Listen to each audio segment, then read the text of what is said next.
जोहार, आप देख रहे हैं चैनल न्यूज। मैं हूं निशा मिश्रा आपके साथ। फिलहाल हम दिल्ली को झारखंड या झारखंड को दिल्ली कहे समझ में नहीं आ रहा। अब आप सोच रहे होंगे मैं ऐसा क्यों कह रही हूँ। बता दूं कि इस वक्त झारखंड जो है वो दिल्ली से कंपटीशन में है, यानी प्रतियोगिता हो रही है दोनों जगहों पर। एक राष्ट्रीय राजधानी है, एक राज्य है। राज्य को दिल्ली बनना है, तरक्की में नहीं, विकास में नहीं, क्राइम के मामले में। जहां दिल्ली में नए साल की शुरुआत में एक साथ 809 बच्चे गायब हुए महज 27 दिन के भीतर। 1 जनवरी से 27 जनवरी के भीतर 809 लोग गायब हुए, जिनमें बच्चे और महिलाएं शामिल हैं। तो वहीं झारखंड की जो राजधानी है रांची समेत पूरे झारखंड में कई बच्चे गायब हुए, हालांकि मिल भी जा रहे हैं। इस वक्त जो मैं बात कर रही हूं, पहले आप अंशिका को याद कीजिए, केयर ऑफ गांधी जमशेदपुर याद कीजिए, कन्हैया कुमार जो लड़का खुद चला गया था, कहा जा रहा था ननिहाल गया है, फिर कोडरमा से मिला वो। उसके बाद 10 बच्चे जो बिहोर जाति के थे वो बिहार चले गए थे, बिहार के गया जी से उन्हें पाया गया, खोजा गया। अब खबर आ रही है रांची के रातू रोड थाना क्षेत्र से, जहां से 2 सगी बहनें गायब हुई हैं। 8 फरवरी को अभी तक वो नहीं मिली है। रातू पुलिस की नींद उड़ी हुई है कि भाई आखिर राज्य में हो क्या रहा है। देखिए, पुलिस का काम ही है चोर बदमाशों अपराधियों को पकड़ना, लेकिन जो आम जनता है, जो मिडिल क्लास के लोग हैं, जो अमीर लोग हैं, अब केरव गांधी मिडिल क्लास तो है नहीं, बिजनेसमैन का बेटा है, खुद बिजनेसमैन है। तो जब अमीर लोगों को तो समझ में आ रहा है कि किडनैप किया जा रहा है, तो भाई पैसे की फिरौती के लिए गरीब लोगों के साथ में या middle class, lower middle class के साथ में क्यों हो रहा है? दरअसल अपराधियों को यहाँ चिंता ही नहीं है कि उन्हें कुछ होगा, निर्भीक है। आज की घटना का बताएं तो चतरा से आज सुबह 9:30 बजे के करीब एक बच्चे को अगवा करके प्लास्टिक के बोरे में ले जाया जा रहा था, लेकिन एक महिला की निडरता ने, हिम्मत ने वो करके दिखाया है जो बड़े बड़ों के लिए मुश्किल है। उस महिला ने उन लड़कों को रोका, वो लड़के आनन फानन में उस बोरे के बस्ते को वहां फेंका और वहां से रफू चक्कर हो गए। जब बोरा खोलकर देखा गया तो एक मासूम बच्चा था उसमें। हालांकि बच्चा सुरक्षित है, सकुशल है, अपने माता पिता के पास है।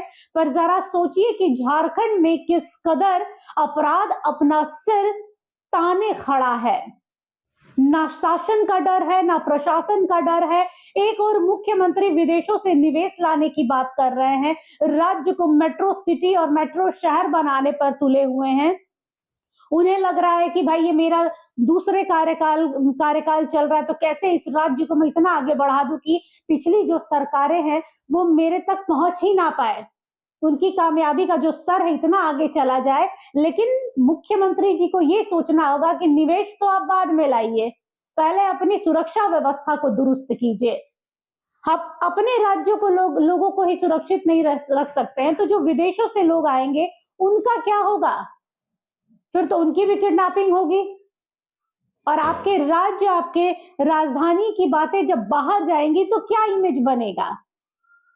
एक दो इक्का दुक्का केस हर जगह देखने को मिलता। हम ये नहीं कह सकते कि यहाँ पर 0 क्राइम हो जाएगा, ऐसा कभी नहीं हो सकता है। लेकिन ये भी सच है कि इतना भी नहीं होता था। पिछले कुछ महीनों में लगातार किडनैपिंग के मामले बढ़ते जा रहे हैं।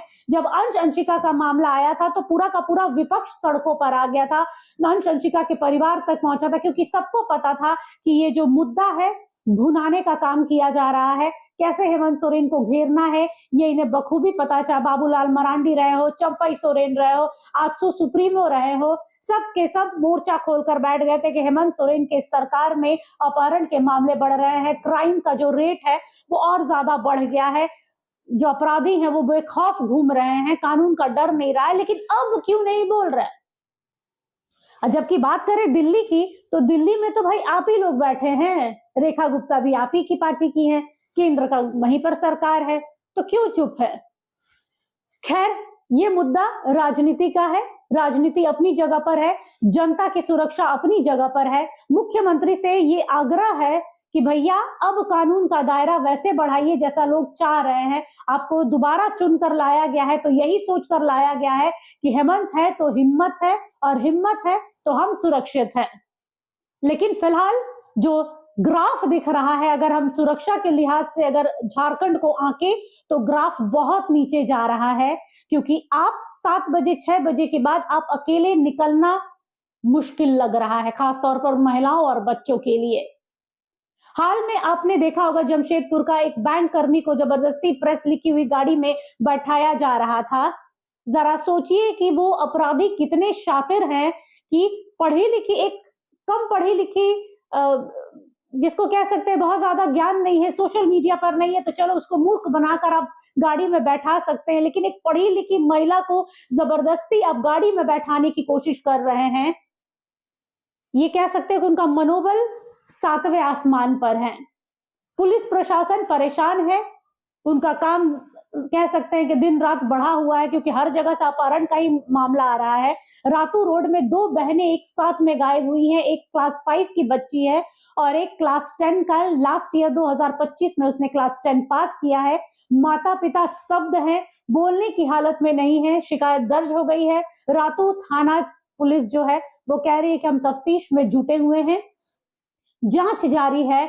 लेकिन सवाल ये उठता है कि आखिर कौन है वो लोग, कहां से आ रहे हैं? क्या उन्हें झारखंड पुलिस पर इतना भरोसा है कि वो हम तक नहीं पहुंच पाएंगे, या फिर इस कानून में कहीं कोई लूप होल है जिसकी वजह से उन्हें लग रहा है कि हम तो छूट ही जाएंगे?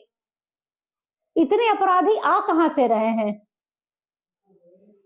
ये सोचने वाली बात है। आप इन्वेस्टमेंट बाद में लाइएगा मुख्यमंत्री जी, पहले अपराध पर लगाम लगाइए। विपक्ष सवाल खड़े करता है, उस पे मैं नहीं जाऊंगी, लेकिन इतना जरूर कहूंगी कि महिलाएं, बच्चे और झारखंड के करोड़ों लोग सिर्फ आपकी ओर टकटकी लगाए हुए हैं कि हमारे बच्चे, हमारी पत्नियां जब बाहर निकलती हैं, जॉब पर जाती हैं, तो वो आपके भरोसे जाती हैं कि आप सुरक्षा देंगे उन्हें।